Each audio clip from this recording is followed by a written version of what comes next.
When Brian opened his eyes, it was still dark outside. The house was still, and there was nothing in the air that could have been the cause of his awakening. Judging by his skin, the air was cool and comfortable, a typical early summer morning in the Northeast. No point in waiting, he thought. The bedside clock showed 5:11 a.m. Well, there's something to do. He threw back the blanket and stretched out his legs. The wooden floor was cool, but not unpleasant. A momentary pause, and then he stood up. The sensation of rising made him feel nostalgic.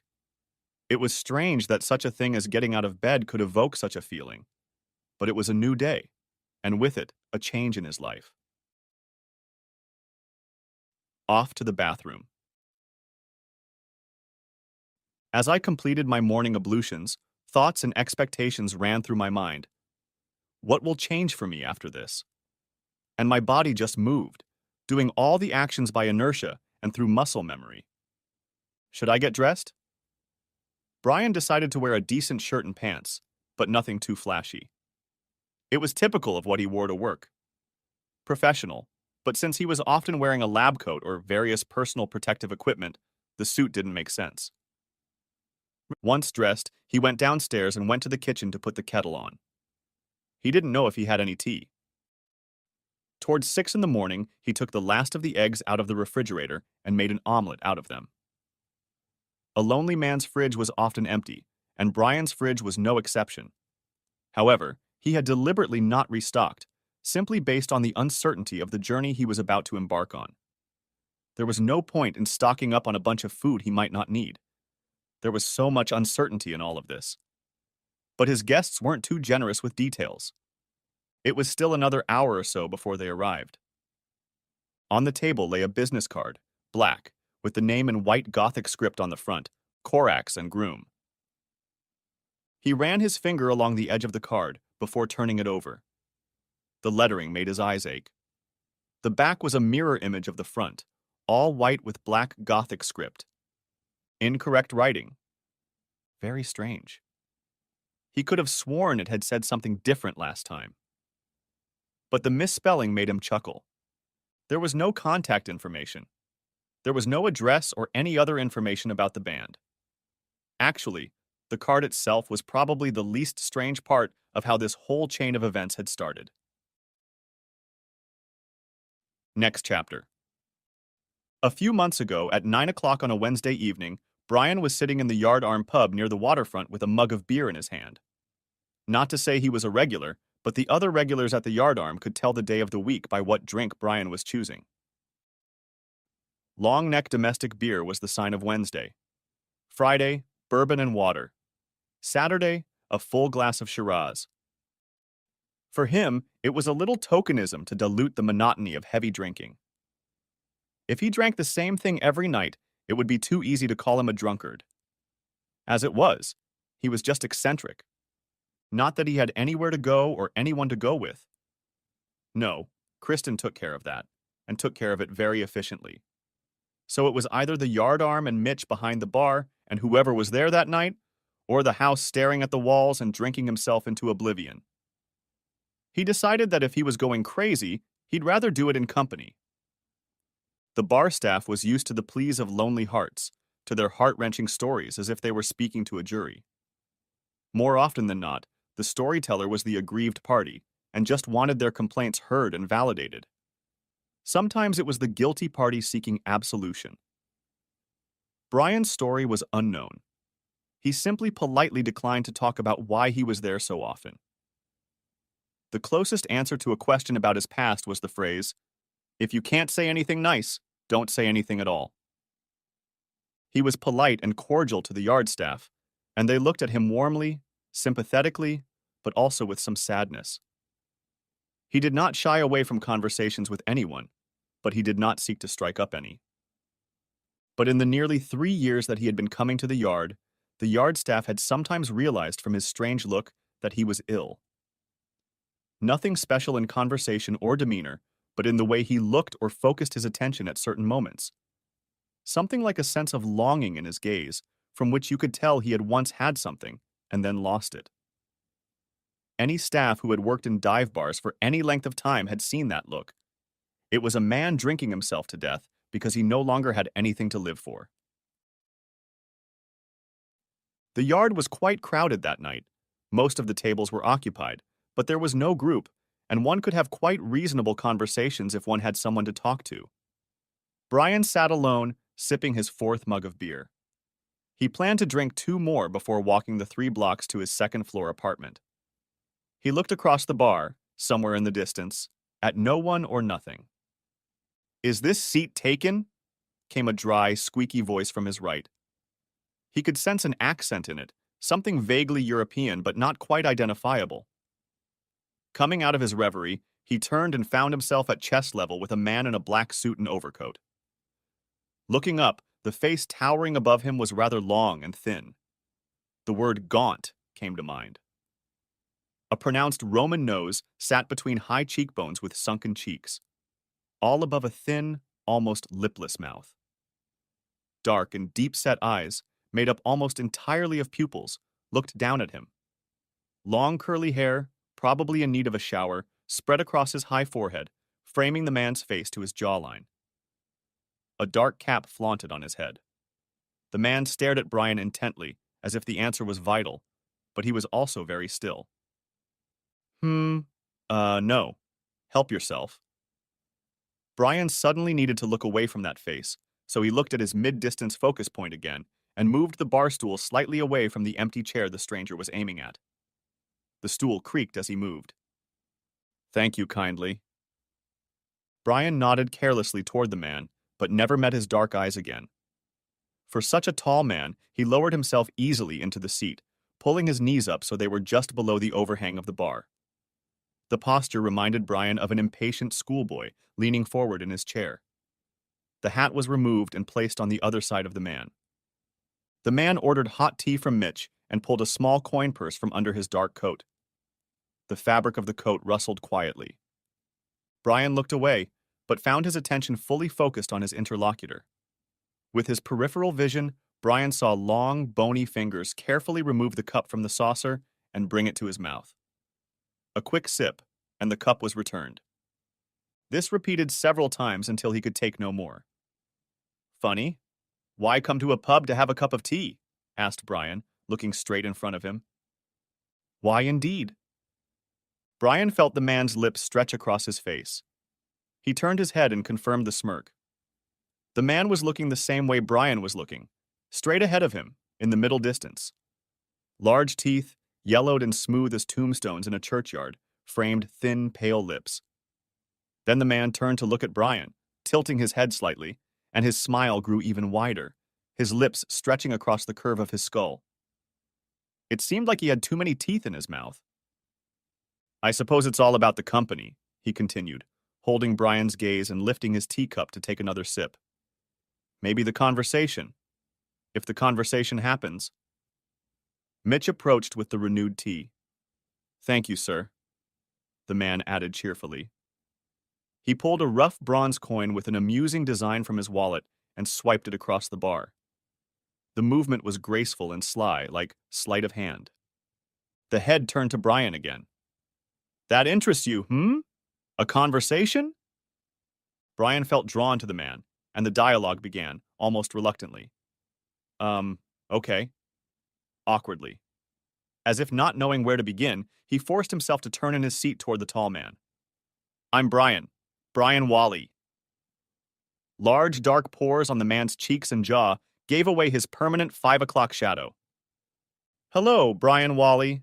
I'm Korax." A large, pale hand grew from the sleeve of his overcoat and reached out to shake Brian's hand. Brian's eyebrows raised slightly. "Just Korax," he said, answering the unasked question. "Is that a Dutchman?" "Not that I know of." The wide grin was slightly unsettling. "What do you do, Mr. Brian Wally?" "Please, just Brian." Korax nodded in agreement. "I'm a scientist. A microbiologist, actually." "Really? And what do you study?" "Well, it's kind of boring, but I run the operations department of a company that provides sterilization services." Korax blinked, waiting for him to continue. "We receive other companies' products, like medical and surgical supplies and the like, and then process them to make them sterile and safe for consumers. We kill all the bacteria and all the nasty stuff that lives on the products. Most people's eyes glazed over when he talked about it, but not Korax's. I find it fascinating, Brian. Consider me taking advantage of your work. Korax's eyes sparkled, and his mouth turned into a strained smile, causing Brian to take another sip of his beer. How does it work? You really want to know? It's okay for me, but a little boring. Definitely. The way Korax tilted his head made him feel like he was under a microscope. Well, we take a bulk product, packaging and all, put it in a sealed chamber and pump a very toxic gas called ethylene oxide into it. The gas seeps into the product through the packaging and kills all the microorganisms on the product. Doesn't it poison the person using it? The tall man was more interested than Brian had realized. Actually, no. Good question. He relaxed as he spoke. It was his comfort zone, and he actually enjoyed his job, even though many people found it boring. After the products are exposed, the gas is evacuated under vacuum, and then clean air is reintroduced. We repeat this procedure several times to draw out a little more gas with each cycle. Eventually, it is all removed. After a few hours, the product is completely safe to use. Gosh, that's just wonderful. You're killing so many things. He squeezed his long fingers, and his head bobbed up and down in delight. Brian smiled awkwardly, an uneasy feeling on his face. Yeah, I never thought of that. Just delightful, this ethylene oxide. The sight of the man shuddering with delight at the thought was utterly creepy, but strangely revelatory. Yeah, but like I said, it's nasty stuff. Not only does it kill everything it touches, but it's also highly explosive. Wonderful. Korax cackled, a high and reedy sound, and his dark eyes glittered. I think I like you, Brian. You've given me something to think about. Korax emptied his cup and stood up, put on his hat, and extended his long arm to Brian again. I have some business to attend to, but maybe I can talk to you again, Brian? I think I'd like to know more about you. Brian was a little taken aback at such a strange conversation, but nodded nonetheless.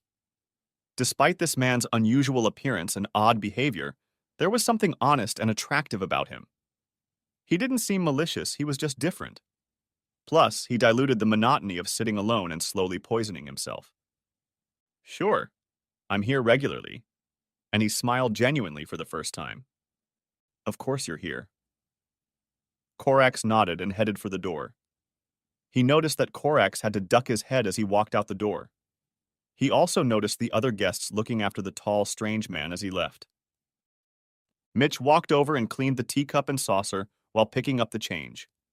He looked at the coins in his hand and did a double take, eyes wide as he did the saucer in his hand. Brian shrugged his shoulders. Mitch scurried off to the corner to look at the coins under the bright light and then scattered them in his pockets. Brian finished his beer and headed home, but he had a smirk on his face most of the time, for the first time in a long time. Next chapter. It was another 2 weeks before the strange man Korax met up with Brian again at the yard, this time on Tequila Sunrise Tuesday. The first few nights Brian returned expecting to see his strange companion. Once alone, he just drank, excessively, even by his own standards. After that weekend, Brian returned to his normal level of alcohol consumption. Brian was immersed in his own world when a voice sounded beside him. Brian? Is this seat taken? Almost a repeat of their first meeting, Brian was startled by the presence beside him before inviting the visitor to sit down. Korax lowered himself into a chair in a strange, bird-like manner, lowering his knees just below the bar. His hat was placed on the bar. Are you staying here, Mr. Korax? Brian beckoned to Mitch to bring tea. Thank you, Brian. No, I'm not stopping here. I'm passing through here on my duties. And please, if we're going to socialize, I'm just Korax. Mitch placed a cup of tea in front of him. Korax let the bag brew, then put it away. What do you do, Korax? Hmm. A pause followed. I do a lot of things, but to be honest, I'm a traveler. Here and there, here and there, here and there, he said, with a slight sing-songy tone. He sipped his tea, smiling slightly. Ah, import-export. That's what it is. Putting the cup down, he reached for his overcoat. Digging in his pocket, he pulled out a business card. Corax and Groom, in white lettering on a black card. Brian examined it. His eyes glazed over as he read the words, if that was even possible. Turning it over, he saw a white card with black letters. Moving for all. I hear there's some good money to be made on this. Brian signaled for another pour. Really? I think it's more of a calling. Those big teeth and an awkward smile. But it's not without its rewards.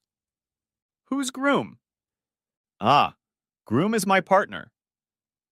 Brian waited a bit for an explanation. Not waiting for it, he asked, and? Ah, yes, I apologize. I can be quite forgetful in conversation sometimes. Korak signaled for more tea to be poured, and a moment later pulled a coin purse from his coat. If I were the face of the organization, Groom would be the back end. He handles, shall we say, the operational aspect of the service. Mitch waited in front of Korax, while long, thin fingers pulled out two oddly sized dull silver coins and placed them on the counter. Brian didn't recognize them, but Mitch practically jumped to pick them up. Mitch stepped back again to study the coins on the other side of the bar. Korax had just brewed a tea bag. Groom traveling with you? Mitch could practically hear the thin lips pulling back in Korax's smirk. Oh yes, he's supposed to join me. The service requires the two of us. A gulp. Is he here? Yes. Korax looked at Brian spitefully. Where? He asked, looking around for someone who looked like Korax. Outside. As if that answered all questions. Why isn't he coming in? Brian turned his head, trying to see Grum outside. Well, like I said, I'm taking care of business in the service. Korax turned to Brian. His gaze became softer and more understanding. Either that, or Brian was already used to Korax's strange look and mannerisms. The groom is happy to stay out of the way of customers until he's needed, and then, well, he does what he has to do. Brian pondered this while Korax finished his tea. Standing up, Korax said, This is where we have to part ways, Brian. Oh, okay. Work?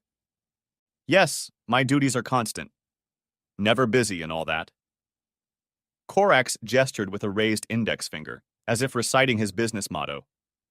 Well, I wish you luck. I've enjoyed our conversation, Korax. Yes, Brian. I did too.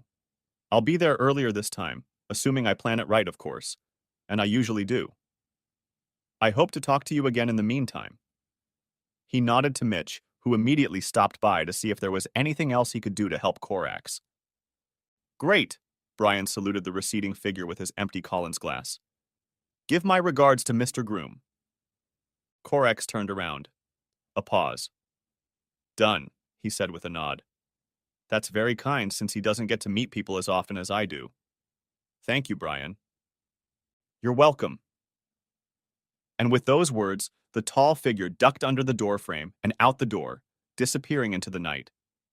Surprisingly satisfied with the conversation and potential friend, Brian picked up the simple business card left by Korax and studied it despite his slight discomfort. Looking up, he saw Mitch placing a fresh drink in front of him.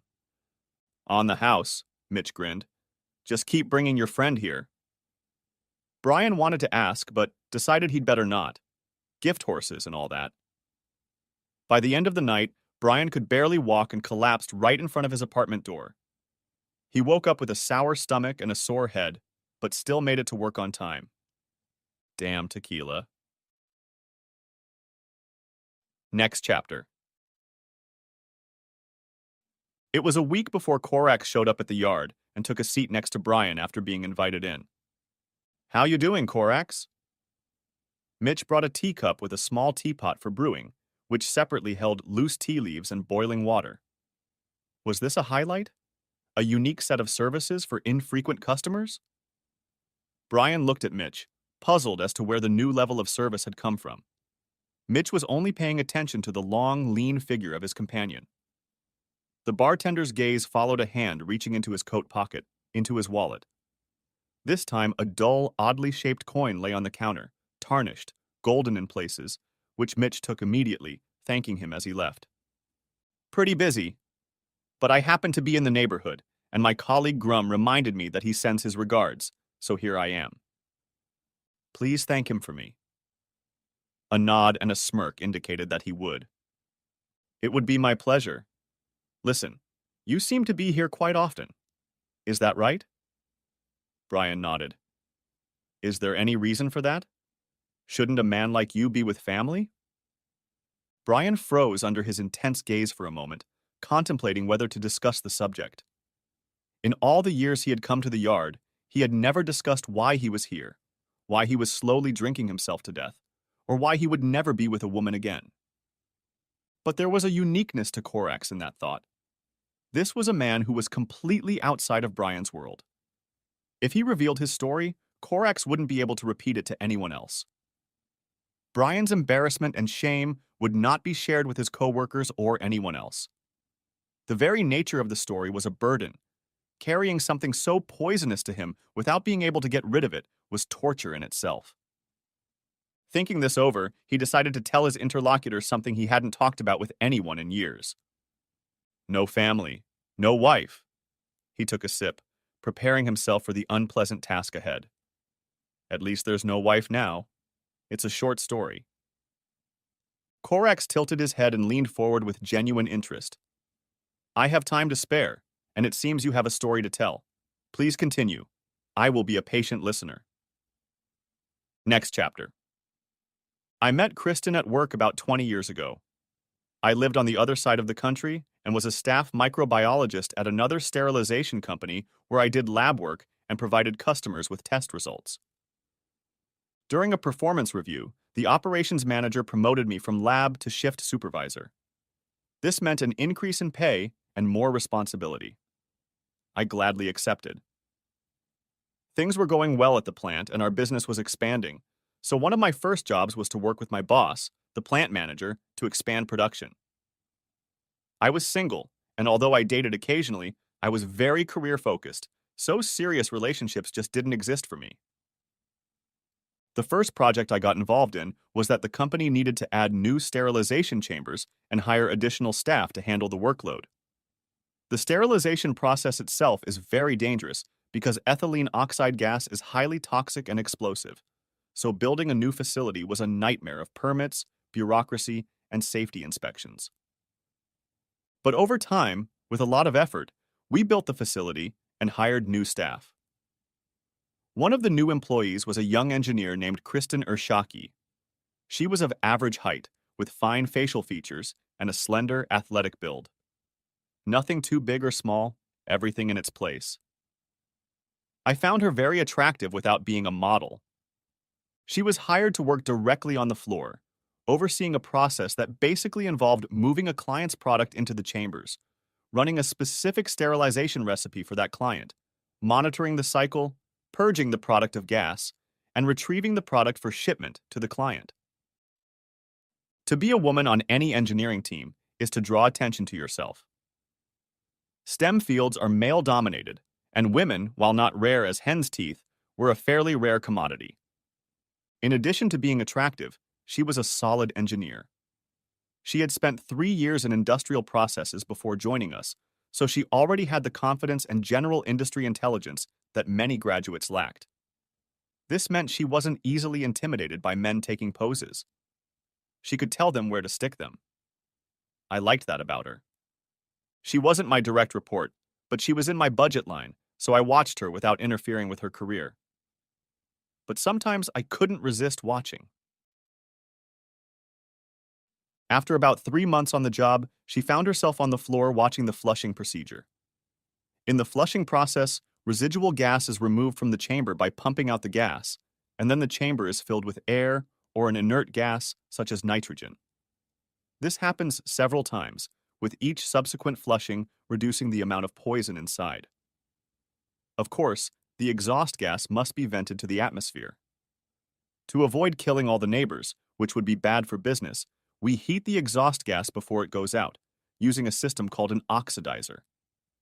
Simply put, next to the exhaust pipe, the gas is passed through a weak flame, causing traces of explosive gas in the exhaust to be safely converted into non-toxic gases, such as carbon dioxide, which we can safely release into the atmosphere.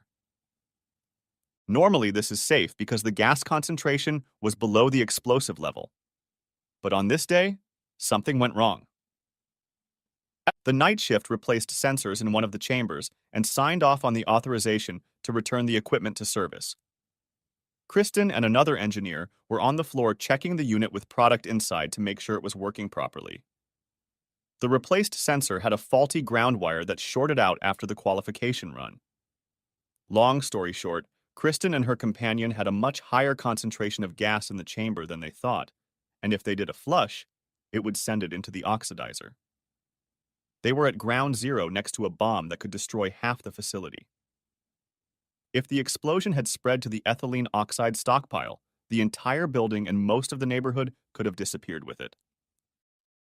In the aftermath, we discover that Kristen's engineer, Ken Foley, who was supposed to be mentoring her, was flirting with her while they did their work. The idiotic part is that both were wearing chemical-resistant coveralls with protective masks and respirators.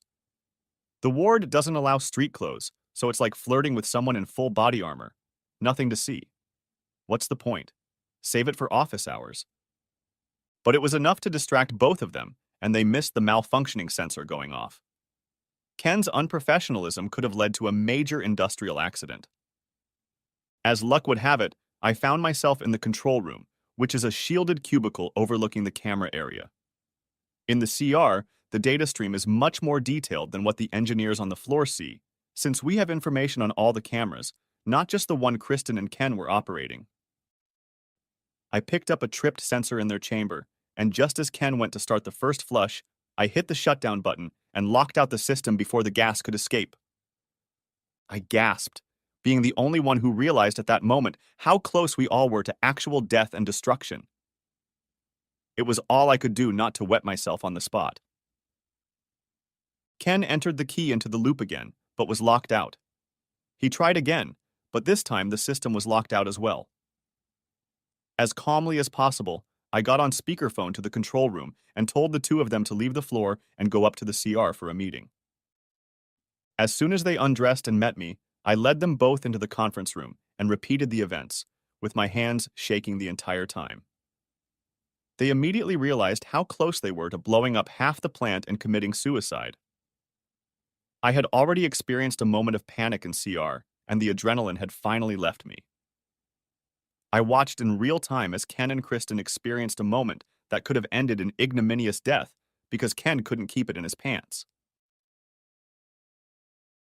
As soon as they caught their breath, Ken started apologizing to both Kristen and me.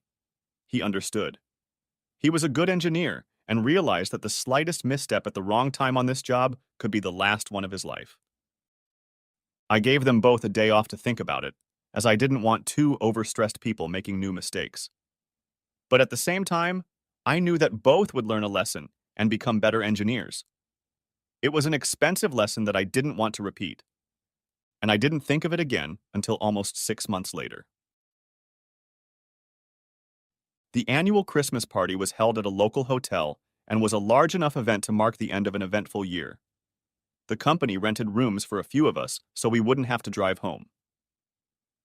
After the party, a few people from my group went into town and visited a few bars and pubs, because why not?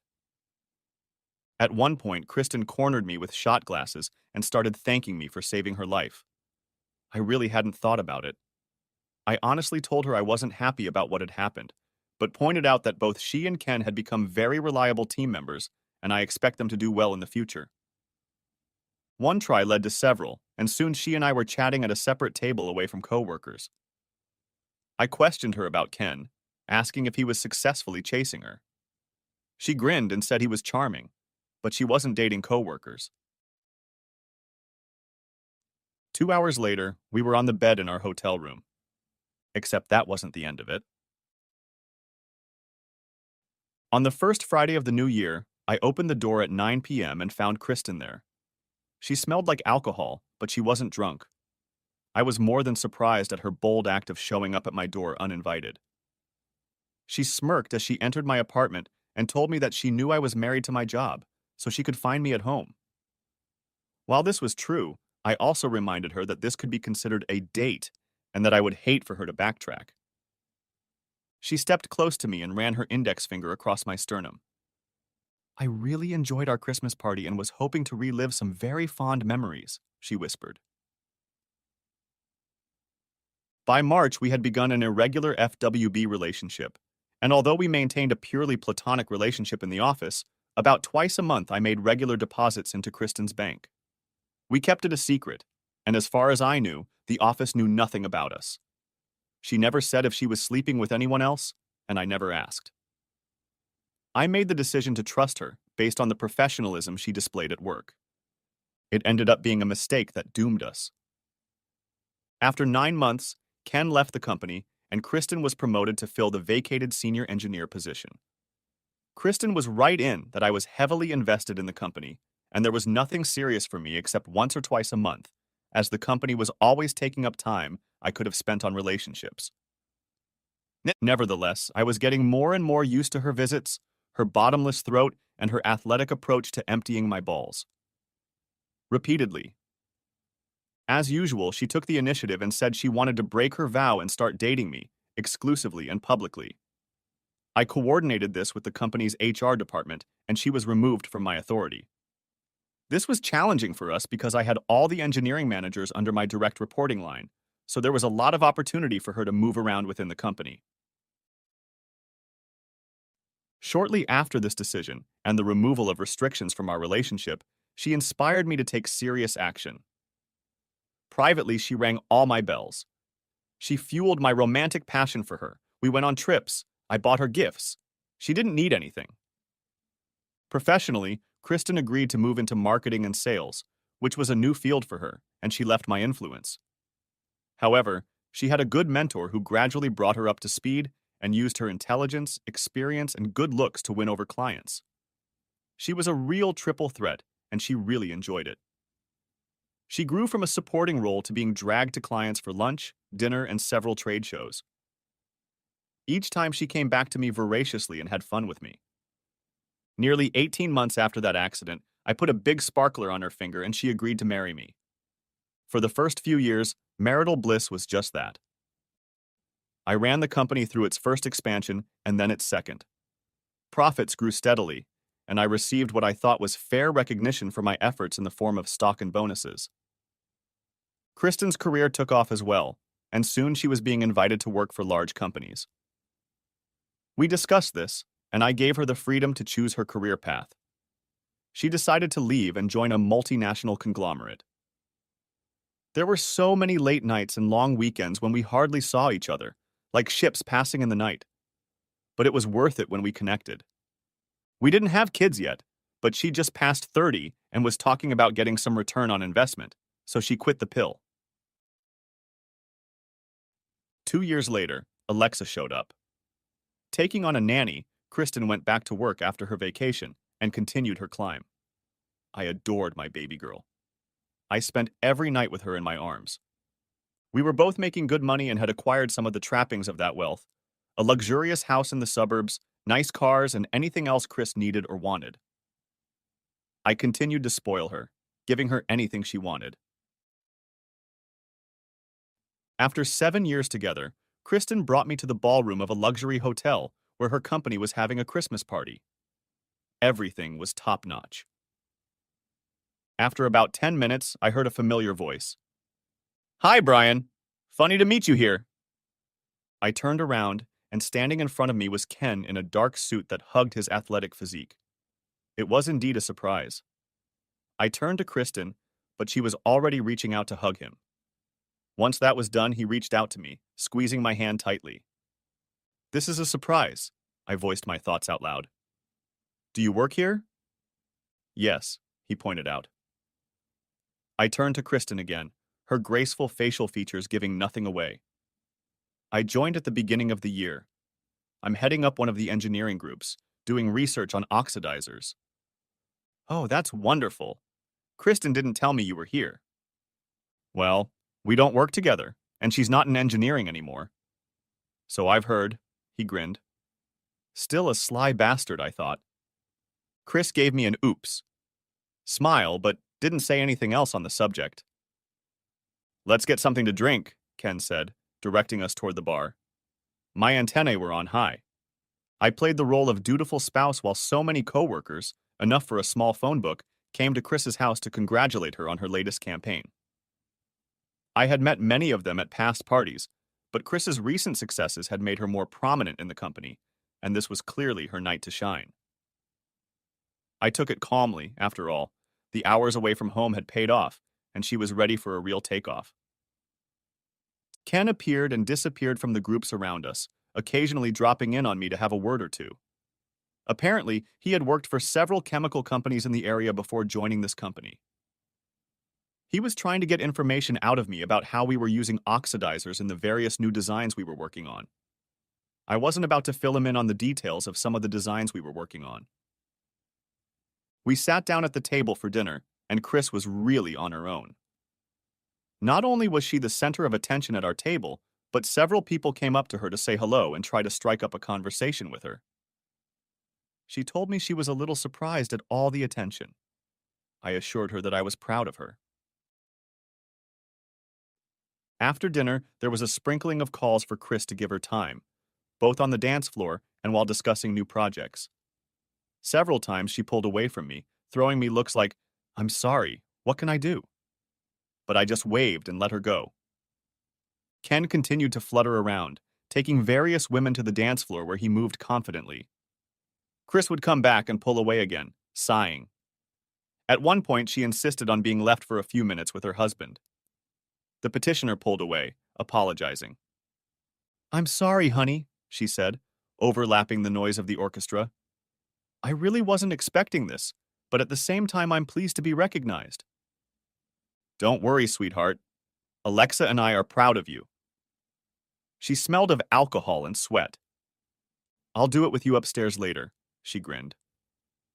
She quickly pulled away and I headed towards the bar with a sigh.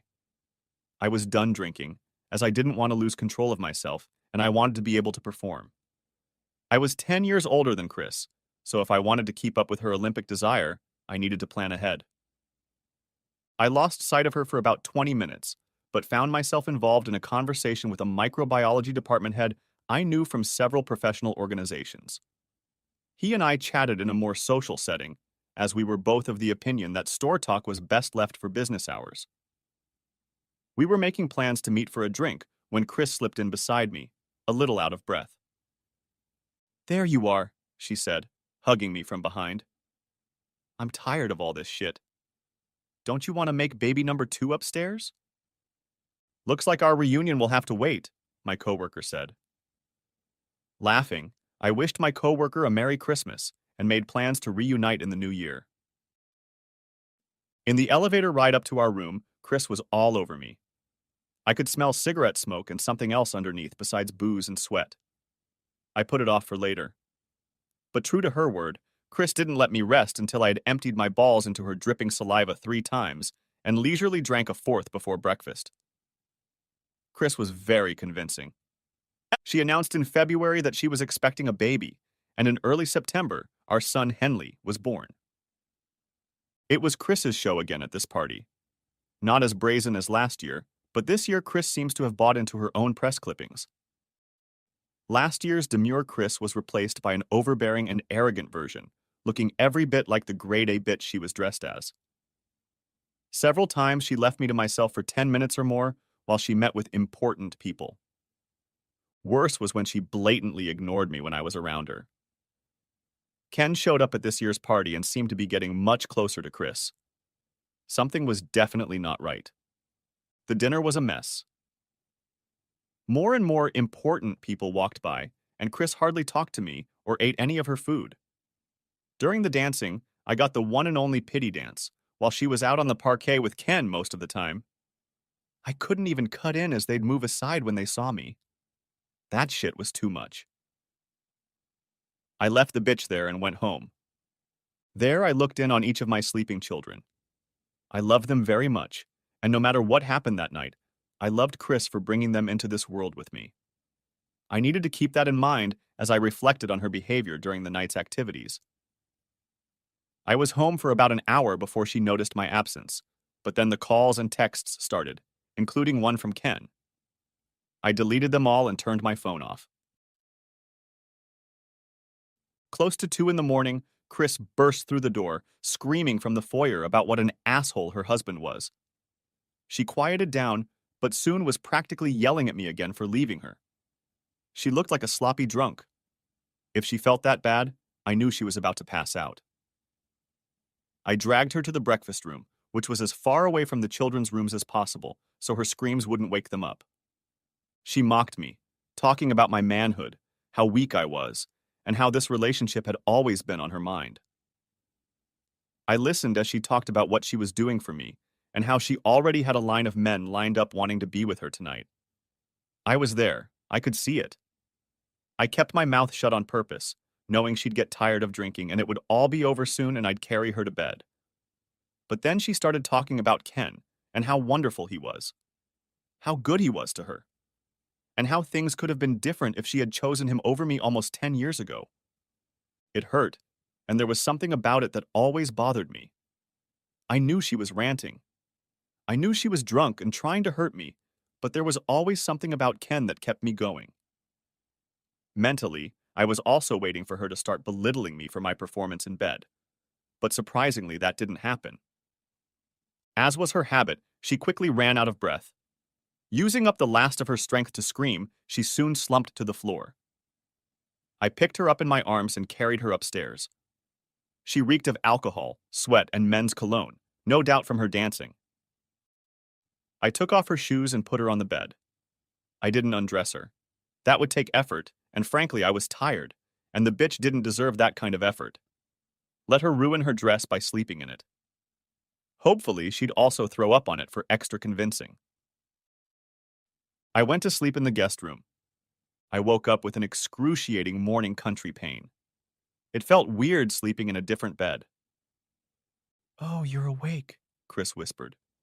"The kids left with the babysitter, so I brought you breakfast in bed." She apologized over a simple breakfast, saying that the job took too long, that she was getting all this recognition and praise, and after a while, it was hard not to buy into it. It's a job, and you have to pay a certain amount of money for it, and you have to pay networking fees, and how she hated that part of the job. She knew how to work, and was happy just doing it. If she could avoid extraneous noise, she would happily lock her office door and not come out of there until she got home at the end of the day. "You came home last night and you smelled like cologne," I remarked, keeping my eyes on her to follow her reaction. "I'm surprised I didn't smell like a dozen different kinds. You saw me on the dance floor. I wasn't dancing. I was an accessory to a higher power, and that was one of the fees I had to pay. I told you I hated it." "Then quit," reasoned I. "We don't need the money, and you can always use your skills elsewhere. You're not the only one who gets hurt by this, you know."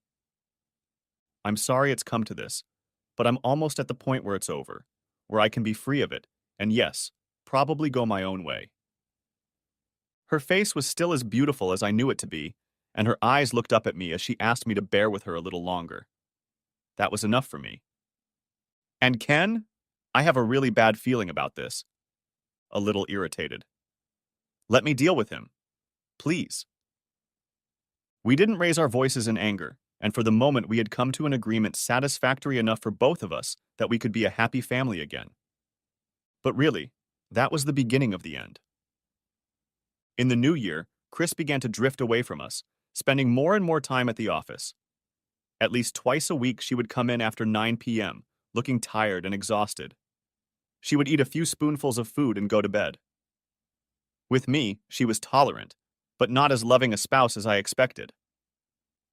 I spent more time with the kids to compensate and gave her small gifts, like flowers to the office or a Saturday spa day where she could relax. Maybe twice a week we managed to socialize in bed. But even there, she didn't seem to show herself. It was all foreplay until I came home one night in June. It wasn't that easy that night because I got home a little late, around 7 p.m., and Chris was already home. I arrived to catch the babysitter putting the kids to bed and Chris dressing. She looked stunning. Light makeup, hair done, manicure, stiletto shoes. Am I forgetting something? I asked. She shook her head. No. What's the occasion? I'm going for a walk, she said, as if that answered all questions. Obviously it didn't, but before I could discuss it further, the doorbell rang. She looked at the watch I had bought her for our 5th anniversary. She nodded, saying, Can you take it? It's for you. I looked at her puzzled. The second bell rang and I moved toward the door. It was opened by a middle-aged man in a slightly worn suit. Brian Wally? Yes? You've been served, he said. Excuse me. Handing me a manila envelope, he turned on his heel and walked away. What the hell? I picked my jaw up and walked back into the house. Pulling out the papers, I realized Chris was divorcing me. I'm going to be very fair, Bri.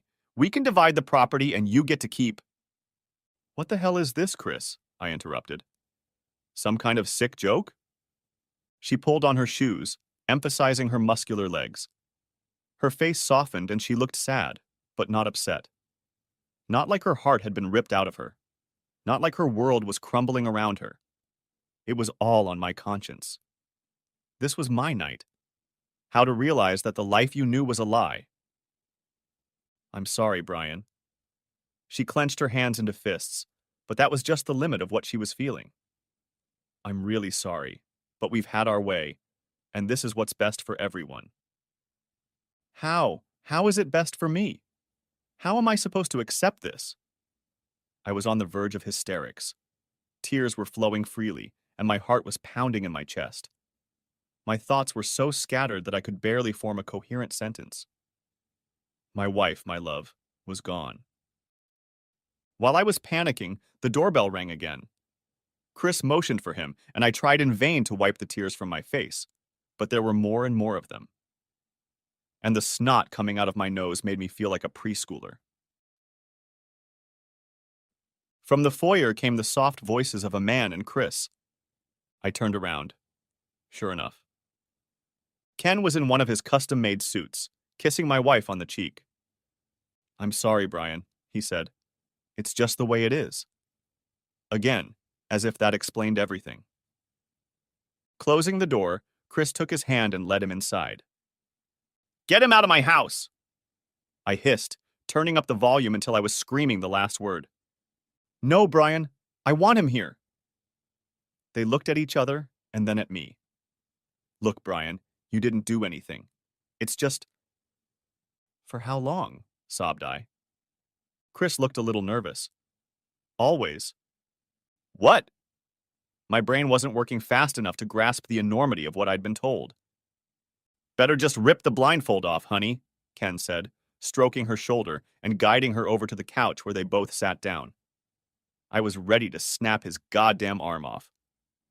Brian, this isn't going to be easy or pleasant for you, but please sit down, Chris said softly, in a tone that I would have once taken as loving.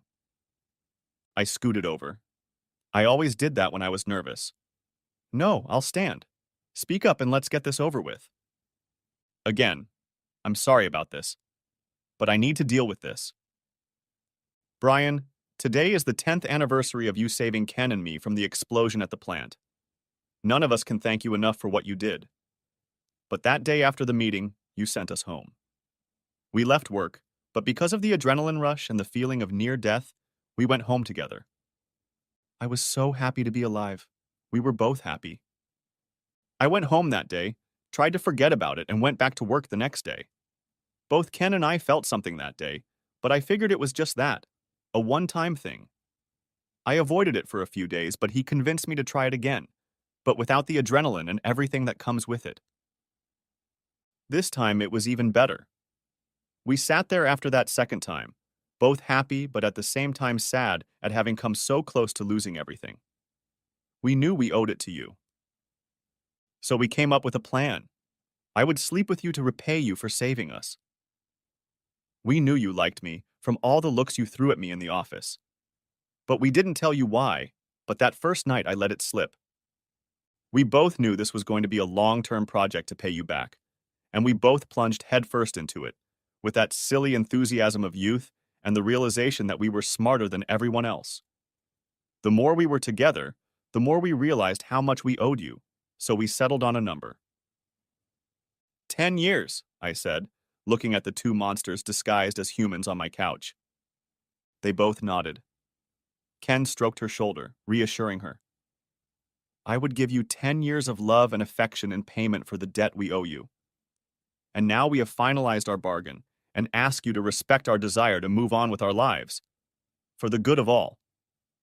Respect? Respect? Growled I. What the hell do you know about respect? I respect the shit I took this morning more than I respect the two of you right now. Chris, come on. There has to be something?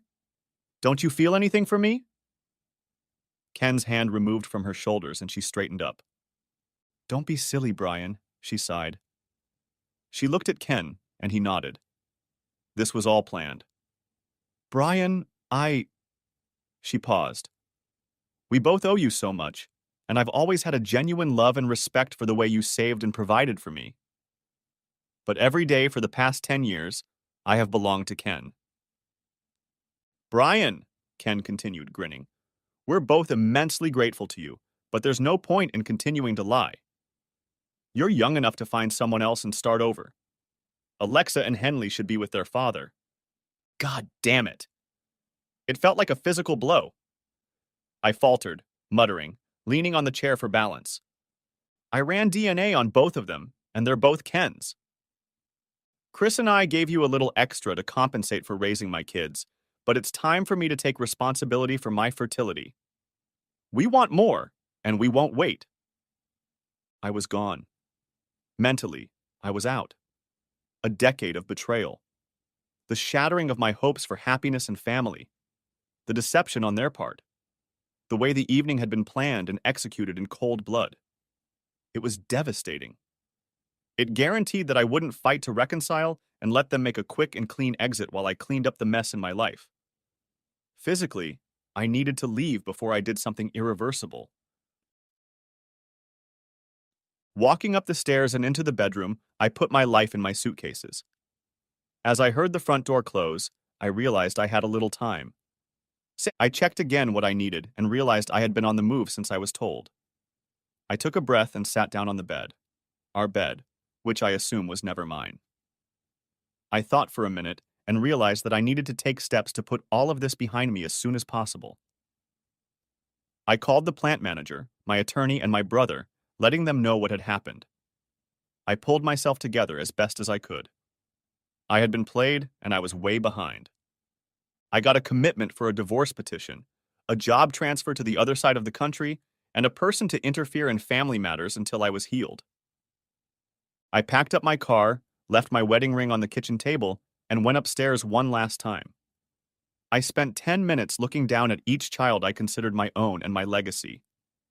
It didn't matter whose genetics they were made of, they were a part of me and I would always love them. Next chapter. And that's where I got here from, he said. He raised his glass as a sign that despite the physical move, the mental side of the incident still haunted Brian. Korax remained virtually motionless throughout the story. At the end, he remained motionless and then blinked. Coming back to reality, Korax straightened up. Brian, I rarely lose my breath, but the story you told me is really beyond what I usually encounter in dealing with people. He sipped his tea and took a sip, ignoring the fact that it had managed to get cold during Brian's story. And afterward? He asked, afraid to push Brian too hard. Not so much. I pieced together some moments that didn't make sense at the time. Chris and Ken entertained at least twice a week throughout their marriage. He even had a private room in the hotel where we played the wedding. After the Christmas party, she quit her job and moved to a new company, so I couldn't bring any foreclosure action against her company.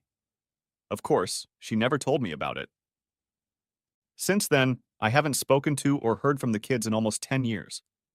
And I'm not sure I want to now. Alexa will barely remember me, and Henley won't even remember me at all. It's best to leave those lies alone, he said quietly. I don't trust women in any personal relationships. I've been alone since that night, and I have no desire to be with a woman again, intimate or not. I guess I don't trust myself, you know. Brian felt strange. Yes, this story was horrible. It had been perpetrated by two evil men who lacked humanity, no matter what reasons they gave for their horrible behavior. But enough time had passed, and he had relived it so many times in his head, alone. To express it all to Korax, who was as neutral and unattached a listener as possible, was, in a word, liberating. The strange feeling Brian was experiencing was freedom. Well, Brian, I am touched by your story. My time is limited tonight, but I hope to return soon. But before I go, I must ask a few questions. I hope they will be brief and not cause you too much excitement at this difficult time. No, that's fine. Talking to you has been very therapeutic. I've never told this story to anyone except my brother and my lawyer. I appreciate you letting me talk it out. You're a good listener and a good friend. Korax looked at Brian.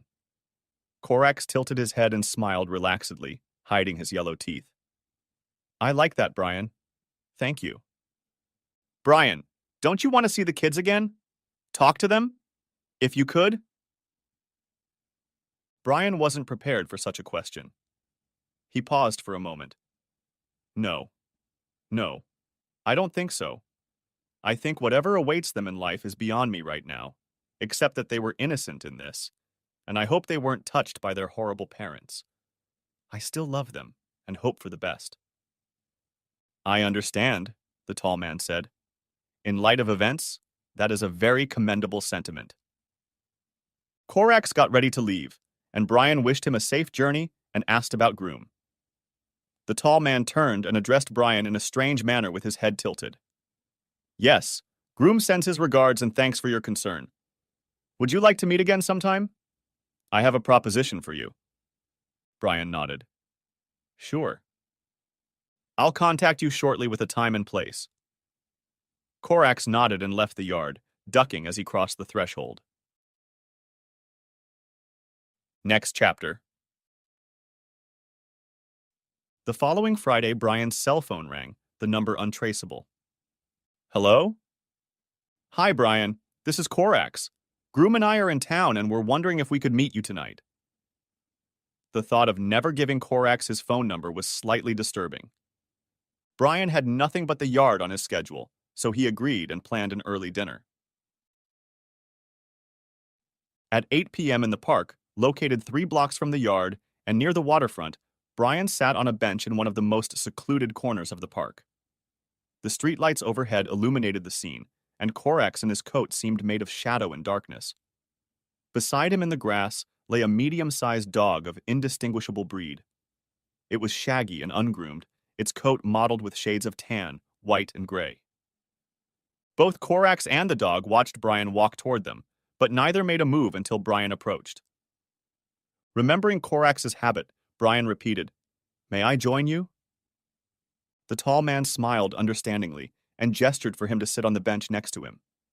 From his coat pocket, Brian pulled out a silver vacuum thermos. He held it out to the tall man, who accepted it with a raised eyebrow reaching almost to his hairline. Hello, Korax. I brought you some tea since we're not at the yard arm. I was worried I didn't have a second cup for Groom, but he's not joining us, is he? Oh, Groom's here, he said, gesturing to the dog. There's nothing wrong with tea. He's not an amateur. Brian sighed. He knew now that Korax was a psycho. It had always been obvious. The out-of-style clothes, the odd mannerisms, the sloppy and formal speech. Well, it's a nice evening and Korax isn't violent, so he relented and sat down. Brian, in my role, I've seen the best and worst sides of humanity, and indeed everything in the world. I don't see enough goodness. Such is the nature of the role, and such is the burden that comes with it. I accept it gladly. But you have shown me kindness in your friendship, in your manner of speaking to someone like me when most other people would have simply shied away, and compassion for those you've never even met. such as Groom. Groom rose from the ground and sat up in a sitting posture, panting slightly but looking at me. No, you had little reason to be kind and merciful, but you were nonetheless. And for that, I was allowed to do you one favor. A chance, so to speak. It came at a high price, but I think few people I've met would have deserved the opportunity more than you. Korax opened the thermos and poured some tea into a cup with a lid. In the light of the sodium lamp, the tea steamed. He saluted Brian with the cup before taking a sip. Brian felt uncomfortable. Korax was nuts, that much was self-evident. But as he spoke, his voice grew deeper. No, that wasn't the right word. There was more presence in his voice, as if he was speaking from a chest of an entirely different size or shape. At the same time, there was a confidence in it, as if a sweet warmth surrounded him, amber and peaceful, as Korax spoke. The groom wagged his tail, but otherwise remained motionless. If you'll forgive me, I'm getting a little pompous here, but I think I have some explaining to do. You're not alone, Brian, and I mean that in a very cosmic sense. This universe and everything in it is one of countless, countless existences. Each one is a little jewel, self-sufficient and whole. They themselves are contained within a larger space. Brian wasn't too pleased. If Korax was going to spout some crazy nonsense about time and space, he was already regretting having decided to come. Groom stood up and walked over to Brian, sitting down across from him. Looking at the dog, Brian gasped when Groom spoke. Hello, Brian Wally. We have not been formally introduced to each other, but I am Groom. I thank you for the good wishes you conveyed through Korax.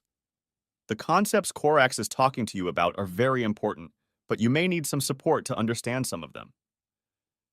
The entire conversation was going on in Brian's head. All of Groom's thoughts and ideas appeared in Brian's head at once, as if Groom and he were already talking, and the dialogue was a memory and not spoken aloud. It was just there, in his head.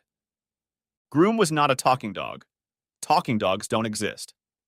Groom was something much scarier.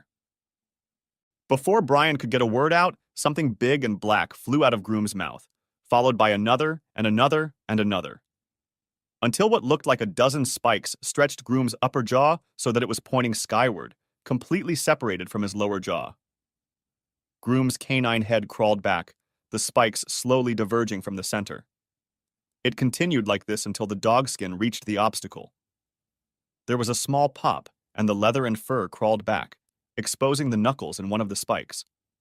More knuckles appeared in the other spikes. The exposed knuckle spikes bent down and rested on the ground. They were articulated legs.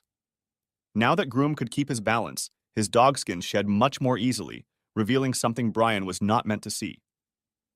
Groom had come into this dimension from somewhere where things like him made sense, and he entered this world through a dog's body.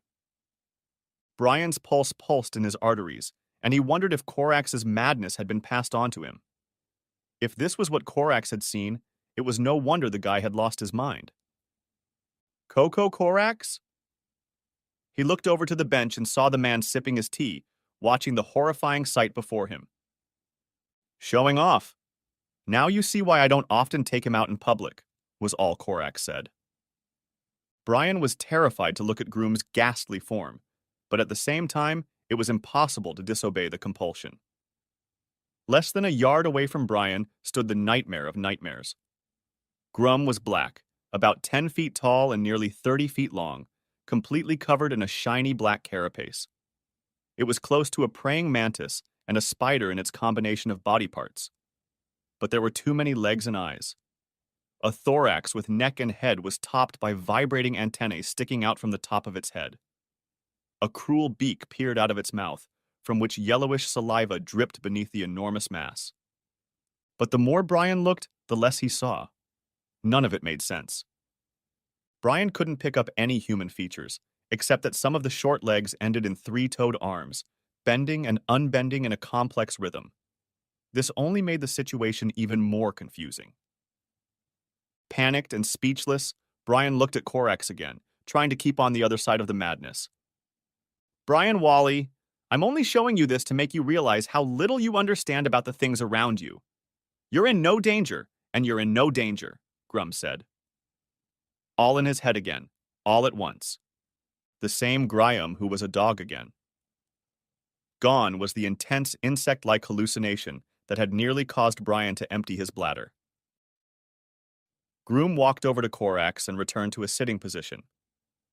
It's like I said, Brian. To call this reality a multiverse is doing it a disservice. There are actually a lot of realities. But the thing is, Groom and I would like to help you. We are limited in what we can do, and there is a small window in which we can make adjustments. Every self-contained reality has a beginning and an end. They are separated by what you might consider time. There is a direction in which things move, cause begets effect, and so on. However, time itself introduces disruptions to this flow. There is no fate or master plan.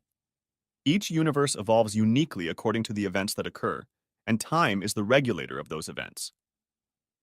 Each of these regulated possibilities gives rise to a new set of possibilities, which in turn give rise to their own set of possibilities. And so on. Brian could understand this. He loved popular science books on astronomy, the universe, and cosmology. Korax described the many worlds theory of the universe, but did so with the assurance that it was all real. Since Brian sat on that bench, it was probably the least crazy thing he'd seen or heard. Right now, new universes are being born out of this universe. All it takes is a single atomic particle that moves left instead of right after a collision to spawn a new element of the collective. All possibilities are real, all are being explored. All are connected, like parents or children in a real and tangible cluster of time and energy, like a collective. Groom and I have our own role in this. My role in this is unique to those members of the collective who had the conditions for life to emerge. Life, especially life capable of realizing its condition, is relatively rare, and it occurs because of a unique energy. A soul? Nothing that complicated, I'm afraid. There is no heaven, and you won't live forever. But you already know that. It's energy, but energy with a trace going to higher dimensions beyond your part of the collective. My role in this is to escort your energies out of the cage you are in. You would say, cross over. Groom guides that energy through the networks connecting the various universes within the collective to its destination. And to where? Not here, Korax grinned. Your death? Like death with a capital letter? No, not at all. Korax paused, hesitating. Do you remember your mythology? Brian nodded. A good analogy would be the Greeks' idea of Charon, the ferryman who escorted the dead to Hades. He wasn't death, but he was part of the experience. I will be Charon, and Groom will be the boat that takes you from this part of the collective to the area that requires your energies. We are different aspects of the collective psychopomp. Holy shit. This is unreal. Brian began to hyperventilate, grabbing the bench. Easy, easy, Brian. Korax patted him on the back encouragingly. Part of the reason we're telling you this is because we believe you can realize the magnitude of what we're telling you. The other part is that time is fixed here. What has passed in this space cannot be changed. However, from the perspective of this universe, all other possible parts of the collective are, shall we say, adjustable? Brian was beginning to understand. And that would overwrite all possible and subsequent spawns of this event, except the origin. Korax's anxious smirk reflected on Brian's smirk. It seemed logical to Brian. It completely ruled out the grandfather paradox in this universe. And the price? Your energy so that I can transport you across the membrane, and Groom can step out of this collective reality and seed your particular event in the web. There's always a price to pay. Brian nodded. That was fair enough. How do you do it? Korax reached into his pocket and pulled out an old early-generation cell phone, about the size of a paperback book and with a rigid antenna. When? When would you like it? Next chapter. Brian had finished his scrambled eggs and was about to leave when suddenly there was a knock on his apartment door. Looking at his watch, he realized it was 7 in the morning. The staff was working on time. He went to the door and let in a tall man in black clothes and his shaggy dog. He greeted them warmly. Tea for Korax and some eggs for Groom. You ready, Brian? The two voices harmonized in his head, making bittersweet music. For a moment, Brian saw a large but friendly raven in front of him. Brushing away the tears, Brian nodded. Is it going to hurt? Much less than it already hurt you, the voices said. Brian tensed. Please have a seat. Brian led them both into the living room and motioned for them to sit on the couch. Taking a deep breath, he looked at the two people dressed as monsters sitting on the couch. All right, I'm ready. Korax rummaged through his overcoat for a phone and handed the receiver to Brian.